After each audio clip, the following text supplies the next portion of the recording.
Assalamualaikum warahmatullahi wabarakatuh. Perkenalkan kami dari kelompok 5 akan mempresentasikan mengenai bab 6 yaitu perencanaan manajerial dan penetapan tujuan.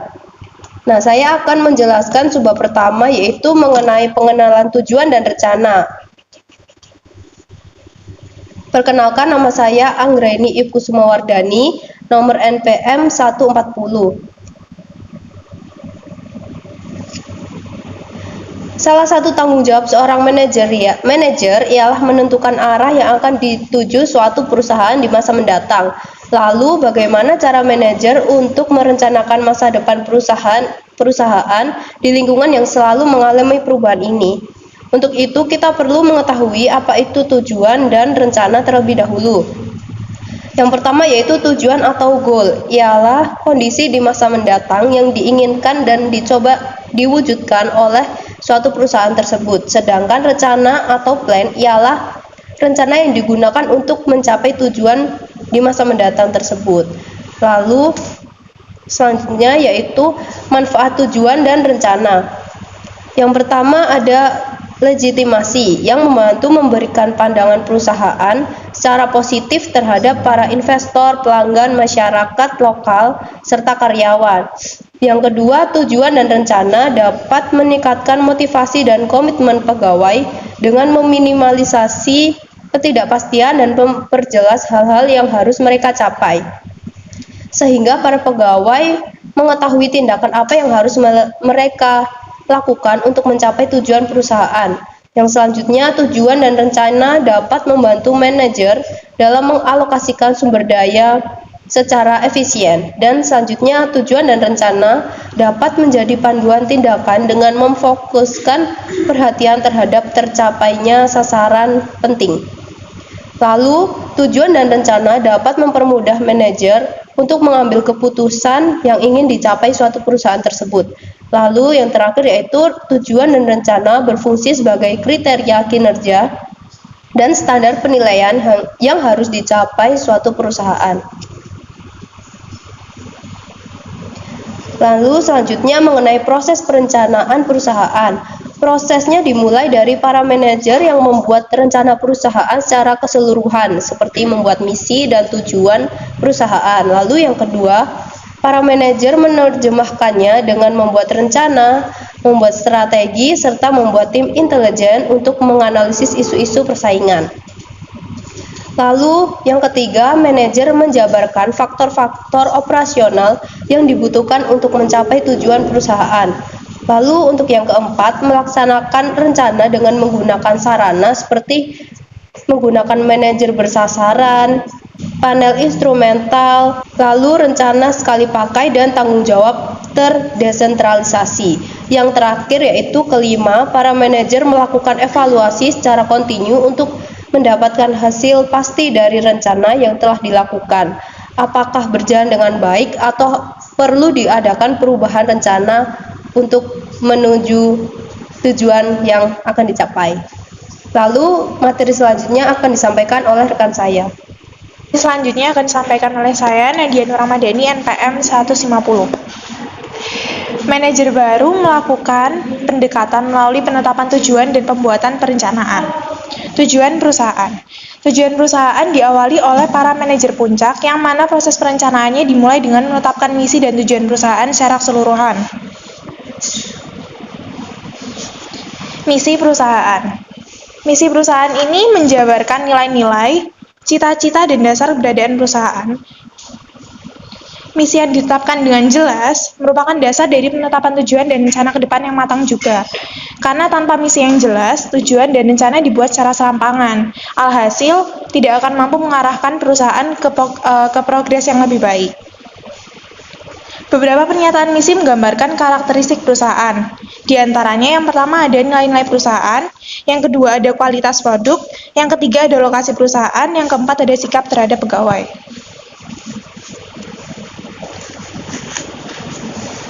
Tujuan dan rencana. Yang pertama ada tujuan strategis. Tujuan strategis ini merupakan pernyataan umum mengenai masa depan yang ingin dicapai perusahaan. yang mana tujuan itu berkaitan dengan perusahaan secara keseluruhan, bukan sekedar divisi atau departemen tertentu. Yang kedua ada rencana strategis. Rencana strategis ini menentukan langkah-langkah dan tindakan-tindakan apa yang harus diambil perusahaan untuk mencapai tujuan strategis.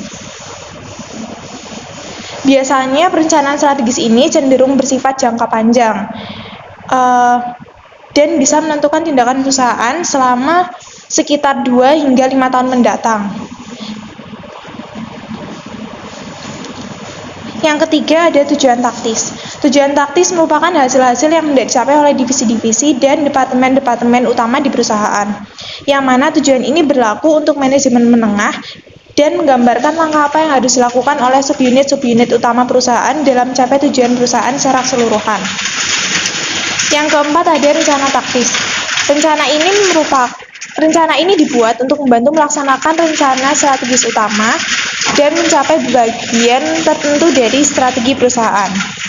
Biasanya rencana taktis memiliki jangka waktu lebih pendek daripada rencana strategis. Seperti tadi, rencana strategis itu waktunya 2 sampai 5 tahun.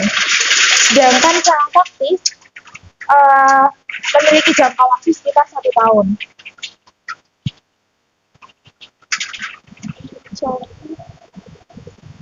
Yang kelima ada tujuan operasional. Tujuan operasional merupakan hasil yang diharapkan dari departemen kelompok kerja dan individu pegawai, di mana tujuan operasional ini memiliki sifat pasti dan terukur. Yang terakhir ada rencana operasional. Rencana operasional ini disusun di tingkat perusahaan yang lebih rendah untuk menentukan langkah-langkah dan tindakan apa saja yang harus diambil suatu perusahaan untuk mencapai tujuan operasional dan untuk mendukung rencana taktis. Selain itu, rencana operasional ini merupakan sarana bagi manajer departemen untuk melakukan pekerjaan harian dan mingguan. Selanjutnya, menyelaraskan tujuan melalui peta strategi. Tujuan-tujuan perusahaan yang disusun secara efektif bersifat selaras, yang mana artinya adalah tujuan tersebut bersifat konsisten dan saling mendukung agar tujuan yang dicapai di tingkat yang lebih rendah memungkinkan untuk mencapai tujuan di tingkat yang lebih tinggi. Teknik yang populer untuk menyesuaikan tujuan adalah pembuatan peta strategi. Peta strategi ini sendiri merupakan gambaran visual dari faktor-faktor penting pendorong kesuksesan perusahaan yang menunjukkan hubungan antara tujuan dan rencana spesifik di setiap bidang. Selain itu, peta strategi ini juga menjadi sarana yang ampuh bagi manajer untuk melihat hubungan sebab akibat antara tujuan dan rencana yang dibuat oleh manajer tersebut. Sekian dari saya, selanjutnya akan disampaikan oleh rekan saya. Terima kasih. Selanjutnya akan dijelaskan oleh saya, Enda Septiani, dengan NPM 141. Perencanaan operasional. Para manajer menggunakan tujuan operasional untuk mengarahkan pegawai dan sumber daya guna mencapai hasil spesifik yang memungkinkan perusahaan untuk berkinerja secara efisien dan efektif. Untuk mencapai tujuan operasional tersebut ada beberapa kriteria yang harus dipenuhi. Yang pertama, tujuan harus bersifat spesifik dan terukur. Jika memungkinkan, tujuan operasional harus dinyatakan secara kuantitatif. Tidak semua tujuan dapat dinyatakan secara kuantitatif, tetapi tujuan yang sama tidak banyak memotivasi pegawai. Yang kedua, tujuan efektif juga memiliki jangka waktu tertentu yang menetapkan tanggal pasti pencapaiannya. Jika suatu tujuan memiliki tenggat waktu 2 atau 3 tahun, menetapkan tanggal pasti pencapaiannya merupakan cara yang tepat untuk mengingatkan pegawai untuk mencapainya. Yang ketiga, tujuan harus mencakup hasil-hasil penting. Tujuan tidak bisa mencakup semua aspek perilaku pegawai atau kinerja perusahaan, karena jika demikian, maka jumlahnya akan sangat banyak dan menjadi tidak berguna. Sebaliknya, para manajer menetapkan tujuan berdasarkan pilihan dan kejelasan. Sejumlah kecil tujuan yang dipilih dengan seksama, jelas dan tepat dapat memusatkan perhatian, tenaga, dan sumber daya perusahaan yang digunakan. Yang keempat, tujuan harus menantang tetapi realistis. Jika tidak realistis, tujuan tidak akan dicapai pegawai dan dapat menurunkan semangat mereka. Sedangkan tujuan juga harus menantang agar pegawai termotivasi untuk mencapainya. Yang kelima, tujuan juga harus dikaitkan dengan imbalan. Dampak akhir tujuan bergantung kepada sejauh mana kenaikan gaji, promosi, dan penghargaan yang dikaitkan dengan pencapaian tujuan. Pegawai memperhatikan hal-hal yang diutamakan dan dihargai oleh perusahaan.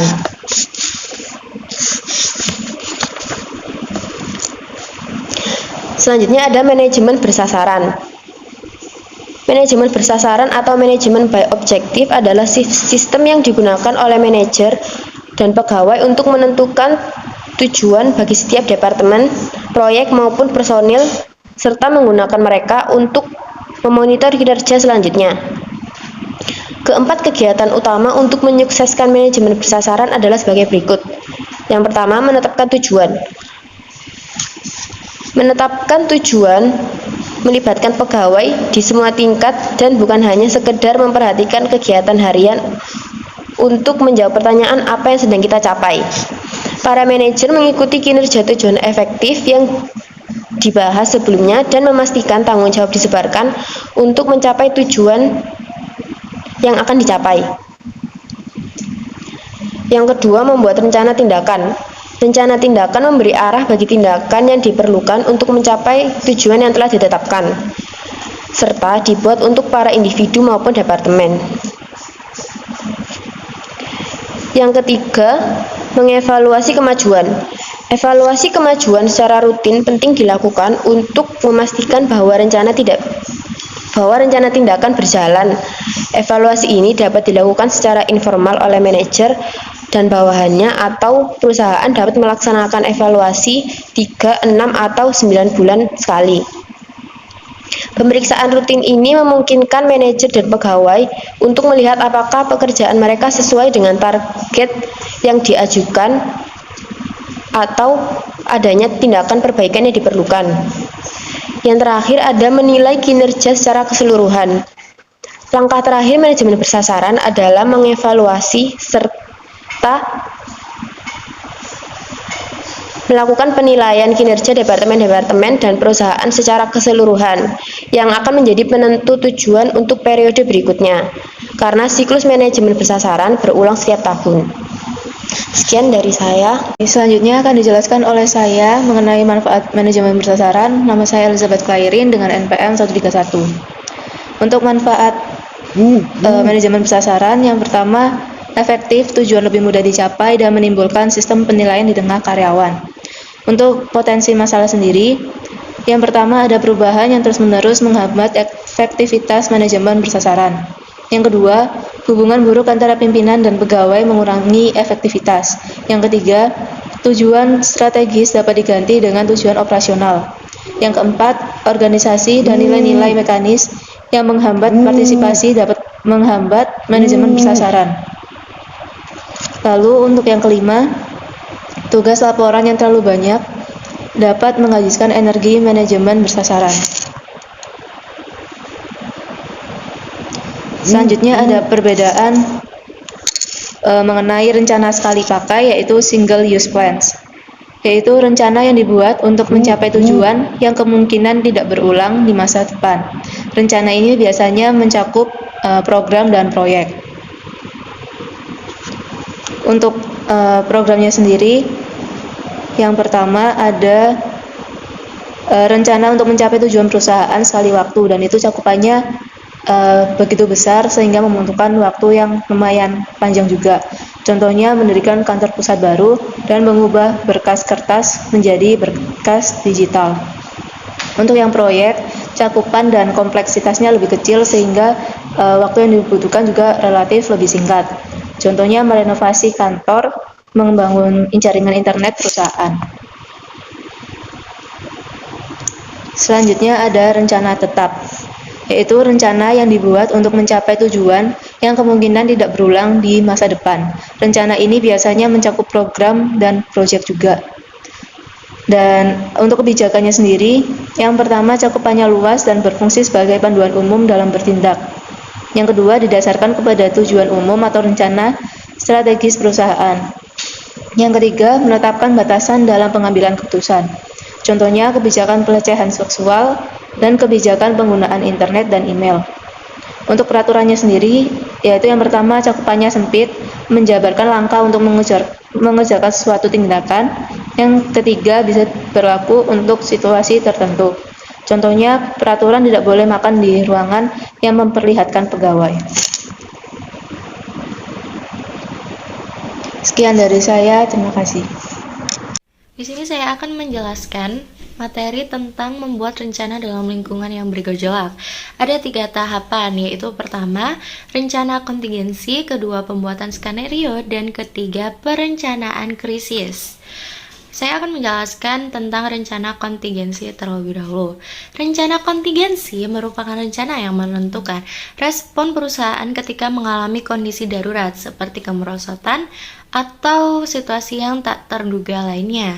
Selanjutnya, manajer akan menyusun respon alternatif terhadap kontingensi yang berdampak buruk dan manajer akan fokus pada kondisi terburuk yang mungkin akan terjadi di masa depan. Selanjutnya ada pembuatan skenario. Di sini melibatkan langkah-langkah untuk mengamati tren-tren dan discontinuous atau sebuah ketidaksinambungan yang sedang terjadi, serta memvisualisasikan rencana dan kemungkinan-kemungkinan yang lebih baik di masa depan. Membuat skenario bisa memaksa manajer untuk membayangkan apa yang akan mereka lakukan jika rencana terbaik mereka gagal. Selanjutnya ada tahap perencanaan krisis. Dapat kita ketahui, krisis yang terjadi di perusahaan bisa berupa apa saja. Tapi meskipun begitu, rencana krisis yang dibuat dapat dilakukan untuk merespons setiap bencana dan juga dapat mengurangi masalah yang terjadi. Baik, pada subbab selanjutnya akan dijelaskan oleh saya. Perkenalkan, nama saya Linaya Naomi Garneta dengan nomor NPM 220130100154. Nah, subbab selanjutnya yaitu membuat perencanaan untuk mencapai kinerja yang tinggi. Tujuan perencanaan dan penetapan tujuan adalah untuk membantu perusahaan dalam mencapai kinerja tinggi. Ya, dulu itu strategi perencanaan itu berada di bawah manajer puncak. Jadi yang nentuin itu manajer puncak. Nah, tapi sekarang itu manajer itu melibatkan seluruh anggota perusahaan yang dapat menghasilkan kinerja tinggi. Yang selanjutnya ada pendekatan perencanaan tradisional. Pendekatan ini tuh dilakukan oleh eksekutif gitu. Jadi kayak bisa jasa konsultan. Nah, berupa apa sih jasa konsultannya itu?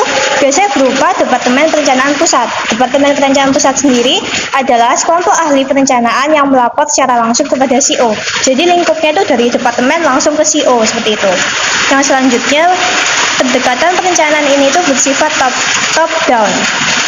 Yang selanjutnya, perencanaan ini tuh menuai banyak kritikan. Nah, kenapa sih banyak kritikan? Karena dianggap kalau misalnya perencanaan itu tidak sesuai dengan lingkungan bisnis yang sekarang. Sekarang kan lingkungan bisnis itu kayak mudah berkembang, terus kayak perkembangannya itu sangat cepat. Sedangkan kalau misalnya menggunakan pendekatan ini tuh kayak kurang efektif seperti itu. Lalu yang kedua, tadi kan dijelasin kalau misalnya lingkupnya itu dari Departemen Perencanaan Pusat langsung ke CEO. Jadi kayak departemen-departemen yang di kantor itu tidak memiliki kesempatan untuk memberi solusi kreatif mereka, memberi inovasi, atau bahkan ide-idenya mereka itu sulit gitu untuk tercapai atau tersampaikan. Lalu yang selanjutnya ada pendekatan perencanaan kinerja tinggi. Nah, ini tuh merupakan pendekatan perencanaan baru. Pendekatan perencanaan baru berarti beda dengan pendekatan yang sebelumnya. Pendekatan ini tuh melibatkan seluruh anggota di kantor, di perusahaan. Bahkan kadang-kadang itu kayak pihak-pihak luar yang terkait dengan perusahaan itu diajak gitu, atau diajak dalam proses perencanaan ini. Lalu yang selanjutnya, perencanaan terdesentralisasi. Nah, perkembangan ini tuh awalnya itu diawali dengan perencanaan terdesentralisasi. Perencanaan ini adalah para ahli perencanaan bekerja bersama manajer divisi atau departemen untuk membuat tujuan dan rencana mereka sendiri. Nah, beda kan dari sebelumnya itu yang langsung dari departemen ini langsung ke CEO. Nah, ini tuh semua departemen di perusahaan ini tuh ikut terlibat. Jadi mungkin bisa dibilang kalau misalnya lebih efektif. Poin yang ketiga kebetulan mengenai perencanaan ini itu memiliki banyak manfaat. Manfaatnya apa aja sih? Yang pertama para manajer itu bisa mempunyai banyak inovasi gitu kan. Lingkupnya udah departemen-departemen nih yang memberi solusi kreatif seperti itu kan.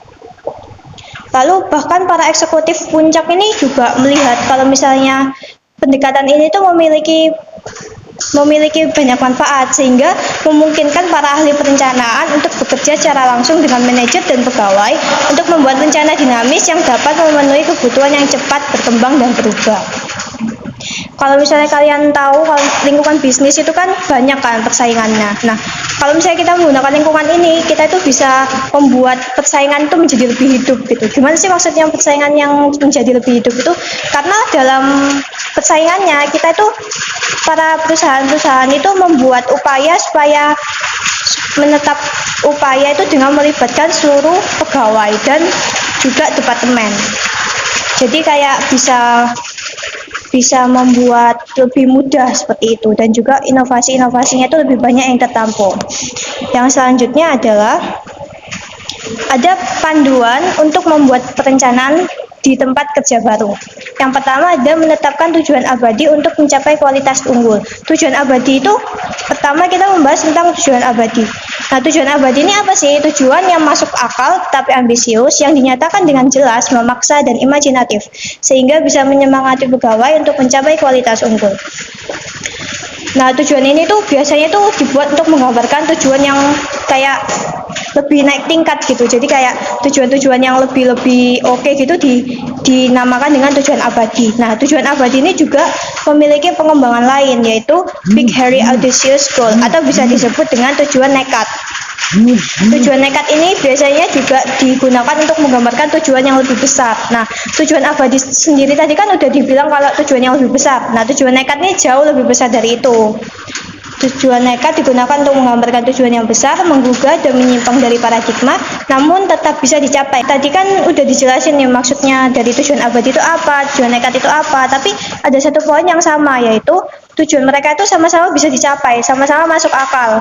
Kenapa? Karena kalau misalnya nggak masuk akal, nggak bisa dicapai, itu kan membuat para pegawai itu kayak kehilangan motivasi gitu. Jadi kayak buat apa kita kerja tapi ini tuh tujuan ini tuh nggak bisa dicapai seperti itu. Jadi tetap dalam menentukan tujuan abadi dan tujuan nekat ini kita juga harus tetap mikir gitu. Gimana sih caranya ini tuh masih bisa masuk akal, masih bisa terjadi dan masih dapat terrealisasikan. Lalu yang selanjutnya adalah membuat panel instrumen kinerja. Nah, awal-awal tuh yang memakai panel instrumen ini tuh kayak eksekutif atas gitu. Biasanya itu menggunakan indikator ini tuh untuk mengawasi kinerja seperti penjualan. Terus kayak hubungannya itu ada yang biasanya dengan target, lalu juga jumlah produk yang dipesan, terus presentasi kritik dari pembeli, terus juga keluhan-keluhan, terus juga pertanyaan-pertanyaan dari pelanggan. Nah, itu kurang lebihnya tuh kenapa indikator-indikator ini tuh bisa digunakan di panel instrumen kinerja. Nah, terus karena berkembang, jadi kayak sekarang ini para perusahaan ini juga sudah menggunakan rata-rata perusahaan di Indonesia itu sudah menggunakan panel instrumen kinerja. Karena apa? Karena banyak sekali kan manfaatnya. Jadi kayak para perusahaan bisa juga nih mengevaluasi dari segi apapun dan juga membenari. Jadi kalau misalnya ada yang salah atau yang kurang itu bisa dibenari melewati panel instrumen kinerja ini. Lalu misalnya jika ada kegagalan terjadi itu juga kita bisa lebih tahu gitu, para perusahaan itu bisa tahu. Terus bisa juga dicari solusinya untuk bisa mencapai target yang ditentukan. Lalu yang selanjutnya ada membentuk tim intelijen. Nah, tadi itu sebelumnya udah disinggung di yang bab awal mengenai tim intelijen. Nah, tim intelijen sendiri itu apa sih? Merupakan sekelompok manajer dan pegawai lintas bagian yang biasanya dipimpin oleh ahli mengenai persaingan yang bekerja sama untuk memahami isu bisnis isu bisnis tertentu secara mendalam dengan tujuan memberikan pemikiran, kemungkinan, dan saran tentang tujuan tersebut berkaitan dengan isu-isu yang terjadi. Para manajer memerlukan tim ini. Kenapa? Karena para manajer itu memerlukan kecerdasan untuk membuat keputusan tepat terkait tujuan dan rencana. Lalu, poin kedua, tim intelijen sangat bermanfaat. Nah, manfaatnya itu apa aja sih? Jadi misal kayak perusahaan itu sedang menghadapi tantangan intelijen besar mungkin dari perusahaan lain. Nah, jadi perusahaan itu juga punya nih tim intelijen seperti itu. Jadi sangat-sangat bermanfaat. Yang ketiga ada pemahaman untuk membuat keputusan. Tim intelijen dapat memberi pemahaman yang memungkinkan para manajer untuk membuat keputusan lebih tepat terkait tujuan di samping membuat rencana kontingensi dan skenario terbaik terkait isu-isu strategis utama. Karena memang tim intelijen tugasnya mengawasi isu tertentu, jadi pasti mereka memiliki lebih tahu, lebih paham seperti itu.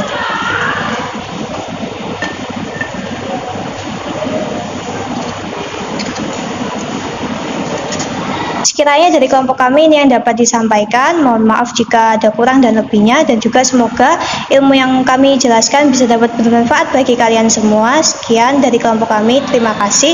Wassalamualaikum warahmatullahi wabarakatuh.